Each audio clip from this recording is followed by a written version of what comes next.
الحاج موسى لقاوه مقتول في دارو الليله ديال العرس ديالو. السلام عليكم. القصه ديال اليوم من تارو دانت في 2011. غادي نرجعوا واحد 6 شهور للور. غادي نعاودوا على الحاج موسى. شكون هو حاج موسى؟ واحد السيد الله يعمرها دار، ميسور الحال، عنده الفيرمات ديالو، عنده المجازات ديالو، يعني لاباس عليه. اي واحد كيحتاج شي حاجه كيدق بابو وكيقضيها ليه. اللي بغى يدير شي عرس كيعاونو، اللي مريض كيعاونو، اللي بغى يدير شي عمليه كيعطيه الفلوس، يعني ما كيبخل على حتى شي واحد. غادي نتعرفوا على العائله ديال الحاج موسى. الحاج موسى عنده 67 عام ومزوج بالحاجه فاطمه. حاجه فاطمه الله يعمرها دار، انسانه طيبه داخله سوق راسها، متدينه، حاجه الله يعمر ليها الدار. كاع الناس كيهضروا فيها مزيان. هذيك الانسانه ما كتسد بابها على حتى واحد. اللي محتاج شي حاجه حتى هي كتعاونو بحالها بحال راجلها. عندهم وليد واحد سميتو كريم، عنده 40 سنه، عايش في فرنسا، كيجي مره في العام، مجوج تما وعايش تما سنين. هي هذيك الحاج موسى، انسان درويش والله يعمرها دار ومتدين وميسور الحال. عنده الفيلا ديالو كبيره، فيها لابيسين وفيها الجردة، وعايشين غير جوج الناس تما. ولكن عايش معاهم واحد السيد سميتو حمد، هو اللي كينقي ديك الجردة وكينقي لابيسين، ولا احتاجوا شي صخره ولا شي حاجه كيمشي يقضيها ليهم. وبعد المرات حتى كيسوق الطوموبيل بالحاج الا كان عيان ولا شي حاجه ولا كانت الصاهد، وكيديه يقضي الاغراض ديالو. وحتى الحاجه فاطمه حتى هي كيديها تشوف الاقارب الا بغات تقضي شي شغل ولا شي حاجه. يعني حمد كيحتاجوه يوميا، وتقريبا عايش معاهم اكثر من 24 سنه في هذيك الفيلا. والدار اللي قريبه للفيلا بناها ليه الحاج، ساكن فيها هو ومرته وبنياته. عنده جوج بنات، عنده كلثوم وسنة، جوج بنات كيحماق عليهم. حمد كيتسطع على دوك البنات، كيقريهم وكبرهم، المهم مهلي فيهم، وحتى الحاج مهلي فيهم. وهذوك البنات ملي كيوصل العطله كيجيو يدوزوا العطله تما في الفيلا، كيعوموا في لابيسين، كيجلسوا تما، يعني تقريبا بحال كبروا مع الحاج والحاجه في هذيك الدار. دازت الايام وجات واحد النهار الحاج غادي يعيط على احمد، غايقول لي اجي بغيت نهضر معاك. احمد كالعاده غيصحابو غير بغى شي صخره ولا بغى زعما يدي ليه شي حاجه ولا يجيب ليه شي حاجه ولا يقول ليه شي حاجه كيف العاده وكيف ديما. قال لي لا لا لا، دخل عندي لداخل. احمد هنا جاتو غريبه، زعما موالف غير في الجرده ولا هذا، كيقول لي داكشي اللي بغا. قال لي لا الحاج غير قول لي راه حيت انا غنمشي ندير هذه ولا ندير. قال لي لا لا لا، واحد الموضوع مهم بغيت نقوله لك. دخل احمد للدار، ما كانتش الحاجه، كانت عند شي ناس كتعرفهم، العائله ديالها مره كتمشي تزورهم. احمد ملي دخل جلس، بدا كيهضر معاه الحاج. قال لي ودي انا بغيت نتزوج، راك عارف الحاجه مريضه. فعلا الحاجه مريضه، فيها السكر وفيها طونسيو، يعني الانسان كيكبر كيبداو كاع الامراض ديال العصر كيكونوا فيهم. قال لي الحاجه مريضه وهذا، وانا بغيت نتزوج، ياك ماشي حرام؟ قال الحمد. قال لي لا علاش، الشرع عطانا 4. بداو كيضحكوا. قال لي يا راه داكشي علاش جيت تشاورت معاك. احمد جاتو غريبه، كيفاش الحاج غيجي يتشاور معايا؟ انا شكون؟ انا غير عساس وغير كنتسخر ليه وداكشي. قال لي اش بان لك؟ قال لي هي علاش لا؟ قال لي الحاج اذا انت اللي غتخطب ليا. قال لي هي علاش لا، حصل لي زعما الشرف وهذا، راه انت بحال الاب ديالي. وبدا كيمدح فيه.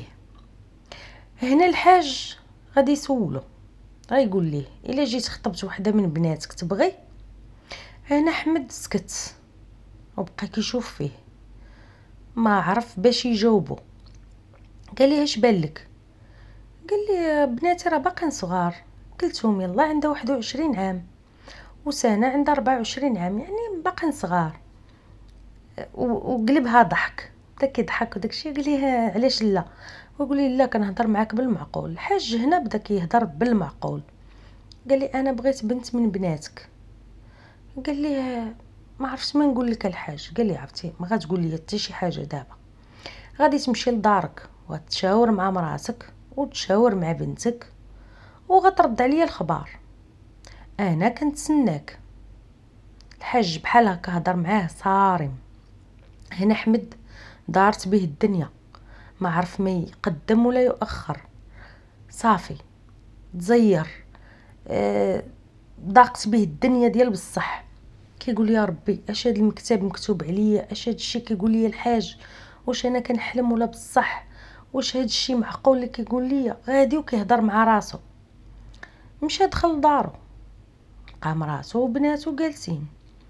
بناتو قالوا ليه راه حنا شدينا العطله وداكشي، واش غنمشيو للفيلا؟ حيت موالفين كيمشيو كل عطله كيمشيو يعوموا في لابيسين وهذا، يعني الحاج والحاجه مهلين فيهم. قال لهم لا لا لا ما غتمشيو حتى فيلا، غتجلسوا في داركم.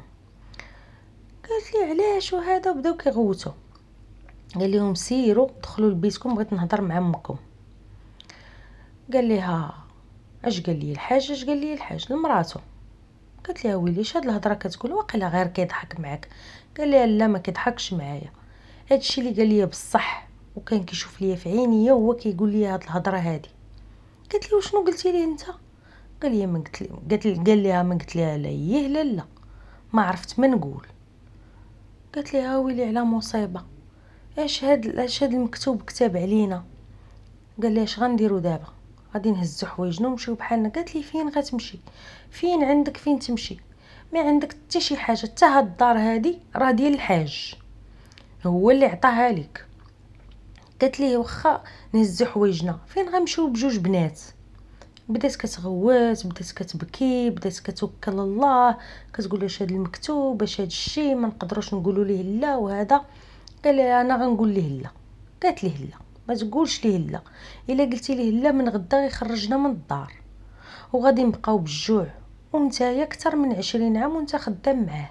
شكون مازال غيقبلك؟ فين مازال غتمشي تخدم؟ كيفاش غتهزنا؟ كيفاش غتصرف علينا؟ حنا ما جامعين والو لدوير الزمان، داكشي اللي كتجيبو كنخسروه في كروشنا وصافي. بدا كيشوف فيها ما عرف مازال ما يقول. قال له صباح الصباح مدبر حاكم. صافي هي هذيك. الغد مشى لخدمته بحال ديما عادي، مشى كنقي الجرده وكينقي لابيسين، ولكن عقلو ما كاينش تما. ما عارف مازال ما يقول، ما عارف ما يقدم ولا ياخر، ما عارف والو. كيقول يا ربي اش هاد المكتوب مكتب عليا؟ كيفاش غندير؟ يا ربي تفكها على خير، يا ربي تفكها على خير، يا ربي ما يعاودش يجبد معايا الحاج الموضوع ويتنسى هاد الشيء وصافي بحال عمرو ما كان. هي هذيك. داز النهار الاول مشى للخدمه ديالو، قاد الامور، تسخر، دار كلشي هو هذاك. نهار الثاني نهار الثالث غادي يعيط ليه الحاج، غادي يقول لي احمد اجي غتوصلني للفيرما، بغيت نقضي واحد الغرض ونطلع على شي وحدين تما وهادي خدامين معاه، خدامين عنده. قال لي واخا الحاج. مشى ديمار الطوموبيل، جا الحاج ركب غادي للفيرما. فيرما تقريبا عندك شي نص ساعه ديال الطريق اللي خصهم يضربوا. هذيك نص ساعه احمد ساكت، موالفين كيهضروا كيضحكوا كيتعاودوا بيناتهم وغاديين في الطريق. هو هذاك هاد المره احمد ساكت والحاج ساكت، ما كيهضروش نهائيا، حتى واحد فيهم ما قال شي كلمه. بقاو غاديين غاديين غاديين شي شويه هو يدور عنده الحاج ويقول لي احمد مالك شتك غير ساكت؟ قال لي لا الحاج ما كاين والو، راك عارف سخون الحال وهذا. قال لي لا لا لا قول. قال لي شنو نقول لك الحاج؟ هنا تزير وغادي في الطوموبيل وما عارف ما يدير. قال لي شنو غنقول لك؟ انا ما عندي ما نقول لك. قال لي هضرتي مع مراتك؟ هضرتي مع بنتك؟ هنا احمد قلبه بدا كيضرب، بدا كيعرق، ما عرف باش غيجاوبو، بقى ساكت. قال لي ما بقيتيش جاوبتيني، وانا قلت لك هاد الهضره شي 3 ايام هادي. شنو زعما ما عجبتكش انا نكون راجل بنت؟ قال لي الله يا ودي السي الحاج، راه ماشي داكشي، ولكن انا راك عارف عندي البنات باقين صغار. قال لي كيفاش باقين صغار؟ كلثوم عندها 21 عام وسنة عندها 24 عام وانا بغيت كلثوم. قالها لي الحاج بحال هكا بحال ضربوه بالتصرفيقه. قال لي وين يا السيد الحاج، راه انت كبير عليها بزاف. قال لي واش بغيتي مصلحه ديال بنتك خليني نتزوج بيها وانا غنتهلا فيها وغنتهلا فيكم حتى نتوما. انا بغيت نكمل ديني وانا بنتك، يعني تربات معايا وكبرات معايا وعارفها كيفاش دايره. هنا حمد تخلع وما عرف مازال ما يقول، وكيفكر كيفاش غيقولها لمراتو بهذيك كلثوم اللي باقا صغيره. كون غير عزلت انا بعدا كبر منها ب3 سنين نقولوا ما عليناش. هي هذيك حمد وصلوا للفيرما، بقى كيتسناه، بقى جالس في الشمس في الطوموبيل وساد الدجاج وكيتفكر، كيقول يا ربي كي غندير نخرج من هاد المصيبه هادي، وكي غندير نقولها لامها، وكي غندير نقولها ليها. صافي هنا الحاج رجع من الفيرما، قضى الاغراض ديالو ورجع في حالاته، وركب عاوتاني مع احمد وراجعين للدار. هنا احمد بقى ساكت ما كيهضرش، والحاج كذلك، بحال نقولوا عطاه انذار، خاصك تجاوبني. هي هذيك وصلوا للدار، دخل الحاج بحالاته. هنايا احمد سال شغلو سال الامور ديالو اللي غيدير في الفيلا ومشى لدارو. عاوتاني مشى عند مرته وقال ليها راني ديت اليوم الحاج للفيرما، اش وقع شنو قال ليا. قالت لي عاوتاني يعني هادشي بصح نيت. قال لها شنو كنقول لك انا، السيد راه كيهضر بالمعقول، وشنو المصيبه الكحله؟ قالت لي شنو هو؟ قال لها ما باغيش انا، باغي كلثوم الصغيره. صافي هنا الام بدات تبكي وكتغوات وكتقول الله يا ربي اش هادشي، اش هاد المكتوب. هنا احمد قال لها صافي غير سكتي، غادي نشوف كيفاش ندير. قالت لي شنو غدير؟ ما عندنا ما نديرو، ما عندنا ما هذا، غنقولوها للبنت. هنا احمد تحط بين نارين، واش يقولها لبنته ولا ما يقولهاش ليها. المهم مشاو عيطوا على كلثوم، قول لها بنيتي شنو واقع، راه الحاج بغى يتزوج بك. كلثوم بقات ساكته، جا بحال عادي، بحال شي راجل زعما جاي يخطبها، وبحال فرحات، بحال جاتها الضحكه، بحال ما الدريه صغيره باقا ما عارفاش. قال لها با شنو قلتي فهادشي؟ قلت لي ما عرفت اللي بان لكم نتوما. قال لها ما شتيش انت الحاج راه راجل كبير، كبر مني انا اللي باك، وعاد غيتزوج بك انتي. قلت لي شنو بغيت ندير با، انت اللي قلتي عليا غنديرها. با هنا بقى ساكت وكيشوف فيها. قال لي يعني انت موافقه تزوجي بالحاج؟ قالت لي ما عرفت با اللي بغيتي. ما حتى هي بقات مصدومه كتشوف فيها. صافي مشات كلثوم، بدا احمد كيهضر مع مراته. قال لي اش بان لك فهادشي؟ قالت لي راه الدريه باقا صغيره وما عارفاش، والطمع، وشافت الفيلا وشافت راسها غادي تعيش تما، يعني عادي غادي تصرف بحال هكا. هي هذيك الغد عاوتاني مشى للخدمه ديالو. هنا خرج ليه الحاج في الباب، قال لي شتك ما بقيتي جاوبتيني في حتى حاجه، اليوم غادي تعطيني يا ايه يا لا. بحال قال ليه اليوم غتقول لي بحال بزز عليه، بحال كان يعني امر خاصك تقول لي قال لي صافي اعطيني واحد يومين ونرد عليك. قال لي يومين ما غتفوتاش، انا خصني نتزوج هاد الايامات، وما تخافش اللي طلبتوها غادي نعطيها لكم.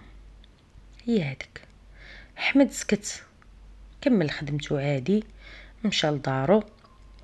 قال لمراتو شوفي نسلموا امرنا لله، هو اللي غادي يشوف فينا، ما عندنا ما نديرو، وغادي نقولوا للحاج راه لقيتو واقف ليا في الباب، وشنو قال ليا ما عرفت باش غنجاوبو. هنا الام انهارت وبدات كتبكي، بدات كتقول بنيتي مسكينه غتغصب في شبابها، غتزوج براجل كبير وهذا. مهم بقات فيها بنتها. صافي قال لها احمد غادي تسكتي وتضربي الطم، السيد قال لي اللي طلبناها غيعطيها لينا. قالت لي لا انا بنتي ما غتجوجش بهداك الشارف، انا بنتي ما هادي، انا بنتي علاش ميمشي يعزل شي وحده قدو ولا صغر منه غير بشويه، ماشي يعزل بنت باقا صغيره. قال لها صافي ما تبقايش تزيدي عليا بهاد الهضره، الحاج غدا غنرد عليه الخبار غنقول ليه هي هذيك. نهار في الصباح حمد مشى للخدمه ديالو كيف العاده، دخل عند هاد المره دخل عند الحاج للفيلا، دخل عنده داخل لقاه جالس في الصالون ديالو بحال العاده. دخل سلم عليه جلس حداه. الحاج بقى كيشوف فيه كيقول فراسو واش هذا غيقول لي ولا لا ولا.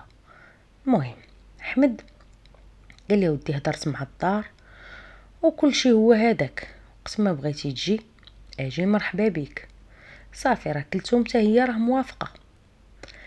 هنا الحاج تبدلوا فيه اللوان وجلس وبدا كيضحك، كيقول لي واش بصح هاد الهضره اللي كتقول؟ قال لي سيد الحاج ما عندنا ما نقولوا، حنا تربينا معاك وكبرنا معاك وكابرين في خيرك وهذا ما عندنا ما نقولوا.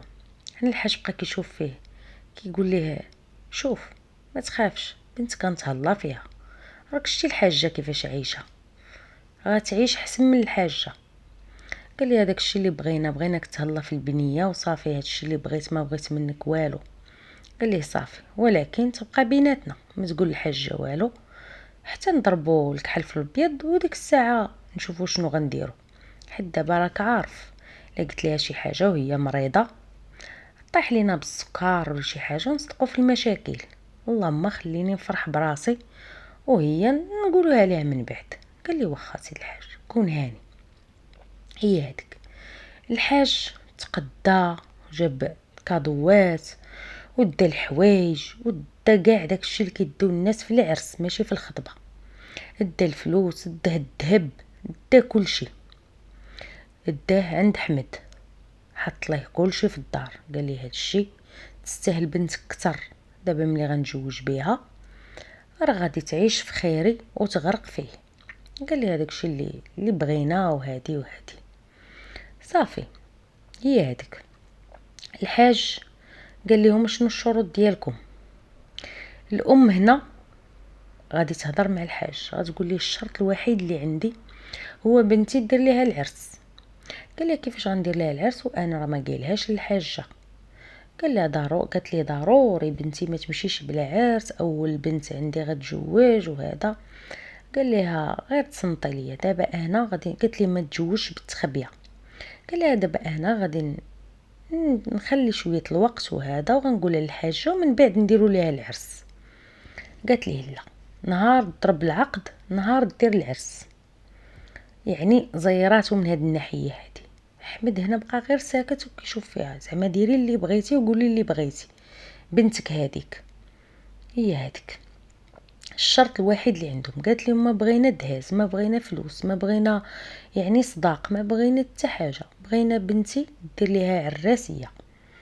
هنا الحاج شويه زيروه، في الاخر قال لهم واخا ولكن تعطوني شويه الوقت غنهضر مع الحاجه ونشرح ليها وداك الشيء ومن بعد قالوا لي الوقت اللي بغيتيه راه انت اللي كنتي زربان ماشي حنا. مشى الحاج عند الحاجه لقاها جالسه في الصالون كالعاده كتفرج في التلفازه ديالها، هزت التسبيح ديالها جالسه. جا عند الحاج دخل هذيك الدخله اللي دخل حمد، قال لها حنا الرجال كنبغيو زعما الدين عطانا 4 وهادي. حاجه بقات كتشوف فيه ما تصدمات، ما جاتها غريبه ما حتى شي حاجه. قالت لي شنو بغيتي تقول؟ جيني من الاخر وقول لي شنو بغيتي تقول بلا ما تبقى تدور في الهضره وتجيني من هنا وتجيني من هنا. قال لها بغيت نكمل ديني. هي الدور عنده الحاجه بحال هكا قالت لي سير الله يسهل عليك. ما مصدومه، ما زعما جاتها غريبه ما حتى شي حاجه. هنا الحاج تصدم، قال كيفاش هاد ردة الفعل ديالها هكا بارده، ما قالت لي حتى شي كلمه. كون يصحاب لي هادشي من الاول كون درتها شحال هادي.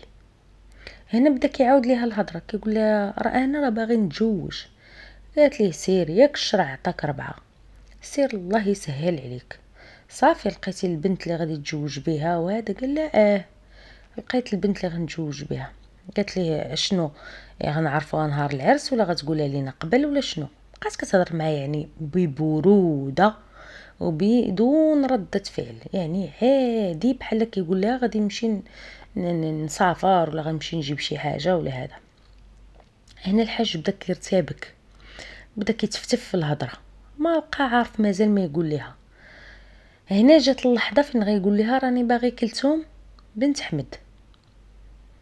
بقى يدور في الهضره ويدور في الهضره، راه البنت الله يعمرها دار، والديها الله يعمرها دار، راه كنعرفوهم، راه حتى نتيا كتعرفيهم، راه الا عرفتيها غادي زعما غادي تعجبك وهادي وهادي.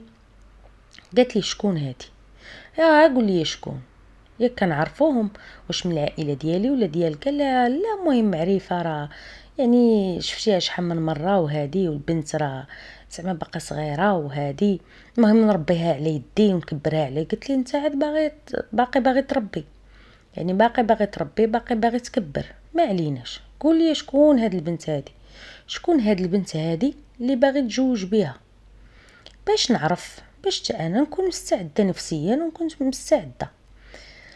قال لي هاد البنت هادي حدانا، كنشوفوها ديما وديما كدوز عندنا الصيف. قالت لي غتقول لي سميتها وبنت من، صافي غتجيني من الاخر بلا ما تبقى تدور عليا في الهضره، تجي من هنا وتجي من هنا. قال لي كلثوم. بقات كتشوف فيه بحال هكا، شافت فيه ما مصدومه، ما عندها حتى شي رده فعل اللي غادي تبين شي حاجه. قالت لي كلثوم بنت حمد؟ قال لي كلثوم بنت حمد، كتعرفيها، راه ظريفه، راه درويشه وبنيه باقا صغيره، ربيها على يدي، ما بغيتش نجيب شي وحده زعما قبيحه ولا هادي ولا. بدا كيعطي في الاعذار، وكيدور في الهضره وهادي. قالت لي الله يسخر لك. قال لها ولكن راه شرطات عليا امها واحد الشرط، وراك عارفه انا راجل كبير وجيت نتشاور معاك، انت راه جيت نتشاور معاك، زعما راه ما درتهاش تخبيه ولا من موراك ولا شي حاجه، جيت عندك وقلت لك كل شيء باش ما تقوليش ليا زعما شي حاجه. قالت لي شنو اش من شرط؟ قالت لك شنو شي صداق كبير ولا شي حاجه ولا تشري لهم شي دار؟ قال لا لا لا لا, لا. الناس ما طامعين ما حتى شي حاجه. قالت لي امها الشرط الوحيد هو دير لبنتي العرس، حتى هي باغا تفرح بها، والبنت الاولى اللي غتزوج وهذا. هذا الشيء اللي قالت لي امها، وانا جيت نتشاور معاك، ما بغيتش ندير حتى شي حاجه من موراك. قالت لي سير الله يسخر لك والله يسهل عليك، ياك انت اختاريتي تتزوج واختاريتي المراه واختاريتي والديها، ودابا عندهم شرط واحد، ما عندهمش 20,000 شرط، ما شرطوش عليك شي حاجه كبيره ولا شي حاجه، شرطوا عليك العرس، هما بغاو يفرحوا ببنتهم. كانت هذه هي الجواب ديالها، وهذه هي الهضره ديال الحاجه، بحال هكا هزت التسبيح ديالها وجالسه وكتهضر معاه عادي، ما هزت صوتها حتى بشويه، ما والو، كتشوف ليه في عينيه وكتهضر معاه حوار عادي بحال كيقول لها شي حاجه عاديه. هنا الحاج قال لها صافي، يعني انت موافقه؟ قالت لي انا موافقه، سير الله يسهل عليك وجيب هاد بنت الناس، المهم تهلا فيها، راه باقا صغيره وهادي. قال لها صافي صافي صافي، هي هاديك. ناض الحاج مشى للناس قال لهم صافي حنا غادي نديرو العرس. مشى عند الام قال لها اللي بغيتي غادي نديروه، المهم تبقاي على خاطرك. مشى عند البنت قال لها واش بغيتي شي حاجه؟ قالت لي انا ما بغيت والو، ما بغيت هذا.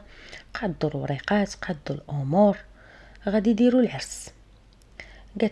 قال لهم غادي نديروه في الفيلا ديالي، عرضوا على عائلتكم اللي بغيتو، الجيران كاع الناس كلشي، اصلا ما فيه حتى شي عيب، بنادم غيتزوج 2 مرات، هادشي كيقول الحاج، ماشي كندير شي جريمه ولا شي حاجه، انا ميسور الحال وغنقد على 2 عيالات وغنتزوج بهم. وما شافش بانه غيتزوج بدريه صغيره. المهم صافي هي هذيك، قدوا الامور، مشاو عند التريطور كيجري ويجاري وغادي مع احمد وكل شيء هو هذاك. مشاو عند التريطور، مشاو عند الطيابه، مشاو عند الجروب، مشاو عند كل شيء، داروا معاهم بان الجمعه غادي يكون العرس. داروا عرس كبير، جابوا 2 بكرات، المهم قادوا الامور هما هادوك.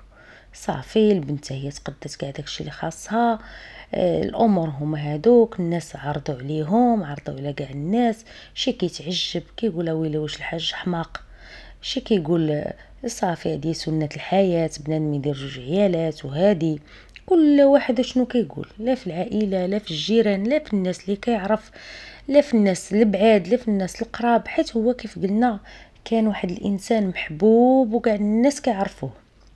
كاين اللي كيقول ويلي ويلي على الحاج دار قد راسو، مشى لدريه صغيره، كون عام مشى شي وحده قدو بعدا، كون غير هادي كون غير هادي، كل يلغي بلغاه كاع كل واحد شنو كيقول. صافي هي هذيك الناس تعرضوا الامور هي هذيك. الحاج الليله ديال العرس مشى للحمام، قادت الامور، الحاجه هاديه ما بها حتى شي حاجه، عادي. بالعكس كتقولي لا دير الخزانه لهاد الشيء، دير هذه لهاد الشيء، انت جيه تلبسين اللي طاحوا الوليدات، حيدهم من هنا. كتوريه بزاف ديال الحوايج. كيقول الله يا ربي جاب لي ربي هاد المراه، زعما موافقه على كل شيء، ما قال حتى شي كلمه، ما حتى شي حاجه. هنا الحاج غادي يدخل الفيلا، غادي يطلع الحمام الفوق باش يضرب بواحد التحميمه لغدا عنده العرس. صافي الناس كيصايبوا الجرده، يقادوا الامور كلشي هو هذاك. المهم كلشي مزيان. الحاجه غادي تدخل الدار، غتقول الحاج قاعد هادشي هو كيدوش بزاف، قاعد يتحمحيمه. كتمشي تدق عليه، والو كاينش اللي يجاوب. كتعاود تدق على الحاج، والو ما كاينش اللي ساد عليه. حلات البواني بحال هكا، دخلات لقاتو مرمي في البانيو ميت. هنا بدات كتغوت. الناس اللي كانوا كيصايبوا في الخزانات وفي الميادي برا غادي يجيو كيجريو، كلاباس يا كلاباس يا الكلاباس، غادي يشوفوا السيد في البانيو ميت. هي هذيك الحاجه هنا طاح ليها السكر، هزوها الناس كيعطوها في الماء وداكشي. شي وحدين عيطوا على البوليس، هنا جاو البوليس وجات معهم حتى الشرطه العلميه. حيت فاش اتصلوا بهم الناس قالوا لهم بان كاين واحد السيد ميت في الفيلا ديالو. جاو البوليس، جات الشرطه العلميه، شافوا مسرح الجريمه، حيدوا الناس من تما وداكشي، قادوا شافوا كلشي، هزوا الجثه داوها المشرحه. هي هذيك. هنا البوليس كيسول اول واحد اكتشف الجثه، لقاوها بان الزوجه ديالو. مهم الناس كانوا كيعطوها في الماء وداكشي وهذا. صافي هي هذيك. قالوا لها ملي تولي بخير التحقي بنا المركز. هي هذيك. فاتت تقريبا واحد الساعه ديال المكانه، الحاجه جابوها شي ناس وصلوها، جابوها لمركز الشرطه. جلسات بدات كتبكي وكتقول راجلي مسكين كان عنده العرس غدا. قالوا لها كيفاش راجل كان عنده العرس غدا؟ لا راه كان غيتزوج غدا. وهذه بدات كتبكي وكتنوح تما، كتقول لهم كان فرحان وكان داير ما عرفت شنو وقع ليه وهذه. صافي هي هذيك بدات كتبكي تما. قالوا لها صافي غير سيري بحالاتك. هنا خرج التقرير ديال الطب الشرعي، اكتشفوا بان الحاج مات عن طريق الخنق، ما عرفوش شكون اللي خنقه. هنا بداو الشبهات، عيطوا عاوتاني على الحاجه، بداو كيحقوا معاها. قالوا لها شكون اللي كيدخل عندك، شكون اللي كيخرج من عندك، شكون اللي كيدخل للفيلا؟ قالت لهم ما كاين حتى واحد من غير حمد ولكن راه كان غيجوج بنته للحاج وكان فرحان وكان بخير. استدعوا حمد حتى هو كان منهار، ما عارفش شنو غيقول ولا شنو غيدير. قال لي ودي انا سلمت امري لله، واخا بنتي كانت صغيره ولكن الحاج بغاها، ما يعني مبغيتش نقلعها ليه صافي، ولكن انا علاش غادي نقتلو؟ قالوا ليه لا، انت ما كنتيش باغي تزوج بنتك، البنت عندها 21 عام وهو عنده 67 سنه، يعني كاين فرق ديال السن ما يمكنش. قال لهم لا، انا عييت ما نفكر وعييت ما هادي، انا عطيتها ليه بخاطري. جابوا الزوجه ديالو سولوها، جابوا البنت كلثوم سولوها، نفس الهضره، ما كاين حتى شي شبهات، ما كاين حتى شي حاجه. عاوتاني رجعوا الحاجه، بداو كيحقوا معاها. قالوا لها دابا غير قولي لينا شنو كاين. قالت لهم لا انا راه وافقت ليه، رانا هادي. زيروا مع الحاجه كتحلف وكتعطي القلبه، كتقول لي ودي راه الحاج كان فرحان قالوا لها خلينا من الحاج كان فرحان، وقولي لينا اشنو وقع. قالت لهم والو، ما كاين حتى شي حاجه، بالعكس انا عاونت ودرت ليه. قالوا لها خلينا من هادشي كامل، انتي الوحيده اللي كنتي في الفيلا فاش هو كان في الحمام الفوق كيدوش. قالت لي لا رانا كنت خارجه برا وهذا. قالوا لها شوفي راه الطب الشرعي قال لنا كل شيء. هنا الحاجه بدات كتدخل وتخرج في الهضره، انا دارني قلبي، رانا طايح لي السكر، رانا هادي. قالوا لها شوفي جلسي وارتاحي وشربي واحد الكاس ديال الماء وعاودي لينا كل شيء. هنا الحاجه سكتات وبقات كتشوف فيهم. قالت لهم غادي نعاود لكم من الاول حتى الاخر. قالوا لها شنو واقع؟ قالت لهم واحد النهار انا ما كان في راسي والو، جا عندي حمد كيبكي وكيزوق فيا وكيقول لي بنيه عندي، بنيتي اللي كنبغيها وكنموت عليها بغا يخطفها لي الحاج، والحاج كبر منها. قالت ليه كيفاش؟ كتعاود الحاجه بقى فيها حمد، والحاج ما دار فيها ما يصلح، مشى لبنته الصغيره وبغى يتزوج بها. كتعاود الحاجه لانها ما عرفات ما دير، هزت التليفون وغتعيط على ولدهم كريم وغتعاود ليهم النازله من الاول حتى الاخر. غتقول لي باك اش بغى يدير اش بغى يدير. ولما مشى البنت باقا صغيره. هنا كريم طلع ليه الدم، قال لها امي هادشي كنسمع، واش با جاتو سن المراهقه، واش با حتى كبر عاد بغى يدير هاد الفضيحه ما درت حتى انا اللي باقي صغير. بدا كيغوت. قالت لي ولدي انا ما عارفه ما ندير. كتقول قال لي كريم سير امي معبى في الخط، ما تقولي ليه حتى شي حاجه، اللي قالها لك قول لي الله يسخر. قالت لي كيفاش؟ قال لها انا غنتصرف. كريم خرج ليه العقل ولا كيعيط ليها يوميا، واش با باقي باغي يدير هاد الفضيحه؟ كتقول لي هايه راه كيوجد، راه بغى يدير العرس، راه بغى يدير هادي. قالت لك كنعاود لكريم كل شيء، اي حاجه بغى يديرها باه واي حاجه قالها لي باه كنقولها ليه، حيت انا كنت مفقوسه وما كنت عارفه ما ندير. واي مرة ما كتبغيش راجلها انه يتزوج عليها، وجا قالها لي في وجهي، وقال لي البنت اللي كبرتها انا بيديا والبنت اللي بحال بنتي كنحسبها بنت من بناتي يتزوج بها هو. هاد الشيء اللي ما دخلش ليا الدماغ، وبقيت اي حاجه كنقولها لكريم بحال كنخوي عليه ديك الفقصه ديالي، دوك الغضيض ديالي اللي ما كنقدرش نقولهم للحاج. هنا كريم صافي غادي يتسطى يخرج ليا من التليفون. قال لها امي انا غنجي ولكن ما تقولي لبا والو. فعلا كريم جا 3 ايام قبل العرس. قال لك جا عندي الفيلا، عيط ليا في التليفون قال لها واش با كاين؟ قالت لي لا راه مشى للفيرما يطلع على الخدامه. جا عندي قال لك لقاني حالتي السكر طال عليا وحالتي ماشي تلهيه، ولقى الناس كيوجدوا وكيقادوا. هنا كريم ما بقاش كيشوف قدامه. قال لها امي انا اللي درت شي حاجه ما تلومينيش، راه هو اللي وصلني لهذا الشيء. قالت لي ولدي انا ما قالت لك انا في الداخل ديالي كنقول لا ما درتي حاجه ولدي، وهذا ما كنتش عارفه بانه غادي يوصل به الحال انه غادي يمشي يدير باه يقتله. قلت انا غيهضر معاه غادي يقول ليه نعل الشيطان، غادي يقول ليه شي حاجه، ما كنتش ناوي هذا الشيء.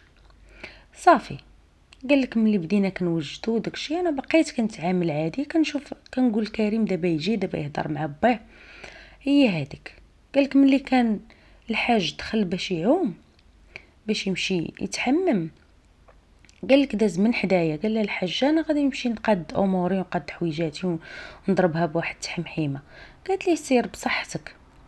قال لك داز من حدايا، قال لك هو يجي كريم من مور الجرده عيط عليا قال لي امي شوفي واحد الساعه ديال المكانه سيري دخلي للدار، ومشتيني مشتك وباس لي على راسي ومشى.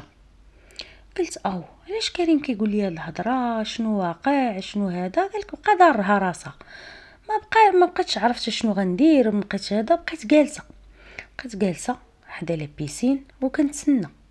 تفاتت ساعه ديال المكانه دخلت كنقلب كنقول واش كريم واش كاين واش ما كاينش.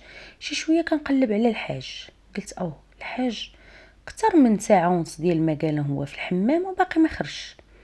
بديت كندق عليه بديت كنغوت والحاج والحاج والحاج ملي دخلت لقيتو ميت. تما تخلعت وبديت كنغوت وجيتو نتوما وهادشي اللي وقع. قالوا لا دابا فين هو كريم؟ قالت لهم ما عرفتش كريم فين هو.